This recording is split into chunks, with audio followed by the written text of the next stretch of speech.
Surya's TV good evening news. Google data సెంటర్ను YCP వ్యతిరేకిస్తుందని, TDP తప్పుడు ప్రచారం చేస్తుందని మాజీ మంత్రి గుడివాడ అమర్నాథ్ అన్నారు. లోకేష్ గారు వారికి సంబంధించినటువంటి మిగిలినటువంటి వారి బృందం, వారికి సహచర మంత్రులు వీళ్ళందరూ కూడా 2 లక్షల మందికి అంటే 1,90,000 మందికి ఉద్యోగ అవకాశాలు కల్పించబోతున్నాం అనేటువంటి మాట వారు చెప్తా ఉన్నారు. నాకు తెలిసి గూగుల్కి ప్రపంచవ్యాప్తంగా ఉన్నటువంటి వారి డెవలప్మెంట్ సెంటర్స్లో కానీ, లేదా రీసెర్చ్ సెంటర్స్లో కానీ, లేదా డేటా సెంటర్స్లో కానీ వారికి పూర్తిగా ఉన్నటువంటి గూగుల్ ఎంప్లాయీసే 1,82,000 నుంచి 1,87,000 మంది ప్రపంచవ్యాప్తంగా ఉన్నటువంటి వారు. అలాంటిది ఒక విశాఖపట్నంలో గూగుల్ డేటా సెంటర్ ద్వారా 1,88,000 మందికి ఉద్యోగ అవకాశాలు వస్తాయని చెప్పి వారు క్లెయిమ్ చేస్తూ ఉన్నారు. దీని మీద క్లారిటీ అడిగాం. వారేమో 200 అంటున్నారు, మీరు 1,80,000 అంటున్నారంటే దానికి ఏం సమాధానం ఇస్తాడు? ఈ ఐటీ గతంలో పనిచేసినటువంటి ఐటీ మంత్రికి మీద విపరీతమైన ట్రోల్స్ చేశారు, ట్రోలింగ్ గురైనటువంటి మంత్రి. ఇదా సమాధానం? అసలు ట్రోలింగ్ అనేటువంటి దానికి జాతిపితవి నువ్వు. దానికి సమాధానం చెప్పకుండా దేనికి పనికి వస్తా చెప్పు. సరే, ఇప్పుడు మళ్ళీ నేను కూడా దాని జోలికి వెళ్ళదలుచుకోలే. నేను 200 అనేటువంటిది మీరు చెప్పినటువంటి మాటనే ప్రజలకు చెప్తున్నా. మీరు 2 లక్షలు అని చెప్పి మీరు చెప్తున్నారు. మీ మాట నా మాట కాదు. గూగుల్తో ఒక అనౌన్స్మెంట్ చేయించండి దయచేసి. గూగుల్తో ఇన్ని లక్షల మందికి ఉద్యోగాలు వస్తాయని చెప్పి గూగుల్తో అనౌన్స్మెంట్ చేయించండి. సరే, పార్టీ పక్కన పెట్టి విశాఖపట్నం వాసిగా ఆయన పిలిచి సత్కరిస్తా విశాఖపట్నంలో. ఇన్ఫ్యాక్ట్ డేటా సెంటర్స్కి అలా బాట వేసింది, అసలు పైనీర్ చేసింది. ఇనీషియల్గా అదానీ వాళ్ళని కమిట్ చేసింది ఇక్కడ పెట్టించడానికి, వారితో ఐటీ పార్క్ క్రియేట్ చేయించడానికి కమిట్ చేసింది మా ప్రభుత్వం, జగన్మోహన్ రెడ్డి గారి ప్రభుత్వం. మాజీ మంత్రి పేర్ని నాని కూటమి ప్రభుత్వంపై తీవ్ర ఆరోపణలు చేశారు. ఈ ప్రభుత్వం అధికారంలో వచ్చినప్పటి నుంచి నకిలీ మద్యం వ్యాపారం బాగా పెరిగిందని విమర్శించారు. రాష్ట్రం మొత్తం మీద పాలకుల యొక్క వాటాలు తీసుకునే స్థాయికి దాని నుంచి కూడా వీళ్ళ చేయి దాటి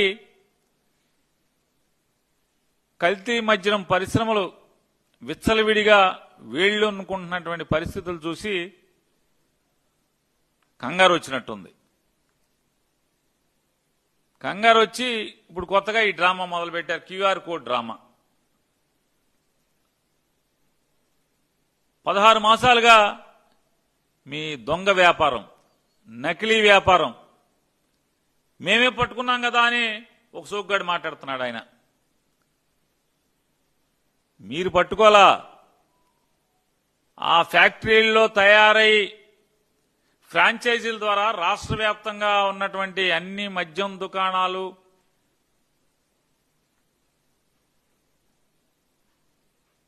ఏదైతే ఆ షాపుకి ఆనుకునే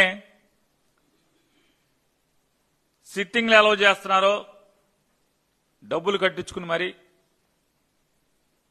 ఆ పర్మిట్ రూముల పేరుతో మీరు ఒక్కొక్క షాపుకి నగరాల్లో అయితే 7.5 లక్షలు, మున్సిపాలిటీలు, నగర పంచాయతీలు, అదే గ్రామాల్లో అయితే 5 లక్షల రూపాయలు. కేంద్ర ప్రభుత్వమే యూరియాను రైతులకు అందిస్తుందని, ఏ పార్టీ సరఫరా చేయదని వైద్య శాఖ మంత్రి సత్యకుమార్ స్పష్టం చేశారు. మన తెలంగాణలో మన దగ్గర ఇట్లాంటివి చేస్తుంటే తెలంగాణలో 10 సంవత్సరాల పాటు ఇంచుమించు మంత్రిగా పనిచేసిన కేటీఆర్ గారు ఒక మాట అన్నాడు. మేము ఈ ఎన్నికల్లో, ఇది ఉపరాష్ట్రపతి ఎన్నికల్లో ఎంత హాస్యాస్పదం అంటే, ఉపరాష్ట్రపతి ఎన్నికల్లో మాకు యూరియా ఎవరు సప్లై చేస్తారో రాష్ట్రానికి వాళ్ళకు ఓటేస్తామన్నారు. కాంగ్రెస్ పార్టీలు ఎక్కడ యూరియా సప్లై చేస్తాయా? 10 సంవత్సరాలు అధికారంలో ఉన్న వ్యక్తి ఎంత హాస్యాస్పదంగా మాట్లాడాడంటే, ఆ 10 సంవత్సరాలు సగటున మీరు చూస్తే 13 నుంచి 14 లక్షల మెట్రిక్ టన్నులు తెలంగాణకి కేంద్ర ప్రభుత్వం చేసింది. మీరు మా కాంగ్రెస్ చేస్తే, రాహుల్ గాంధీ చేస్తే, రాహుల్ గాంధీకి మా పార్టీకి ఎవరు సుదర్శన్ రెడ్డి గారికి సపోర్ట్ చేస్తాం, లేదా బీజేపీ చేస్తే సిపి రాధాకృష్ణ గారికి చేస్తామన్నారు. అంటే దాన్ని మనము వెంటనే, అంటే జోకర్ స్టేట్మెంట్, అది ఒక జోకర్ స్టేట్మెంట్.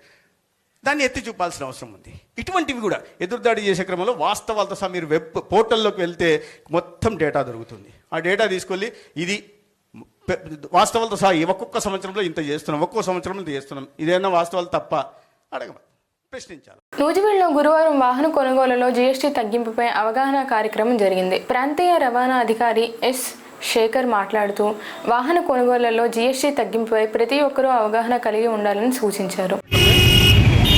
జీఎస్టీ సంస్కరణలో భాగంగా భారత ప్రభుత్వం జీఎస్టీలో ఈ నెల 24 నుంచి పోయిన నెల 24 నుంచి ఈ నెల 19 వరకు ప్రచార కార్యక్రమం నిర్వహిస్తుంది. ఈ ప్రచార కార్యక్రమం ఉద్దేశం ఏంటంటే ఈ రవాణా వాహనాల మీద విడిభాగాల మీద జీఎస్టీ రేట్లు తగ్గించడం. ఇది ఇదివరకు 25% ఉండేది, ఇప్పుడు 18% తగ్గించడం జరిగింది. అలాగే థర్డ్ పార్టీ ఇన్సూరెన్స్లో కూడా 12% ఉండేది, దాన్ని 5% తగ్గించడం జరిగింది. ఈ ట్రాక్టర్ మీద కూడా ఇదివరకు 12% ఉండేది, దాంట్లో 5% తగ్గించడం జరిగింది. అట్లాగే దాదాపు సగం జీఎస్టీ తగ్గించడం జరిగింది. ప్రచారంగా ప్రతి నియోజకవర్గంలోనూ ఈ కార్యక్రమాలు నిర్వహిస్తున్నాము. దీనిలో భాగంగా ఏలూరులో ఈ ఎగ్జిబిషన్ ఒకటి ఏర్పాటు చేశాము.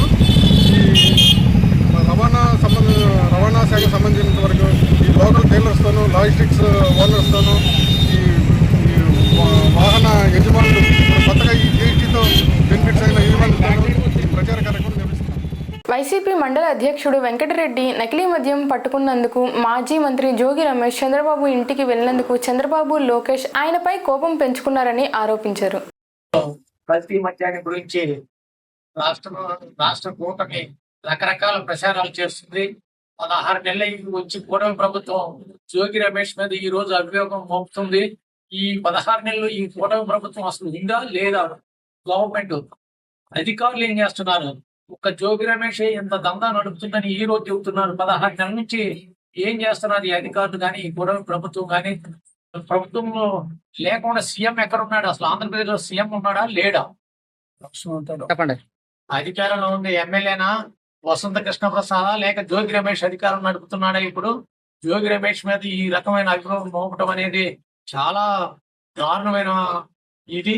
ఇలాంటి ప్రభుత్వాలు ఉన్నా ఒకటే, లేకపోయినా ఒకటే. ఈ ప్రభుత్వం ఎన్నాళ్ళు మనుగడ సాగించలేదని ఇది చేస్తూ ఇలాంటి దౌర్భాగ్యమైన మాటలు మాట్లాడటం సబోయిన పని కాదు. ఈ వార్తలు ఇంతటితో సమాప్తం.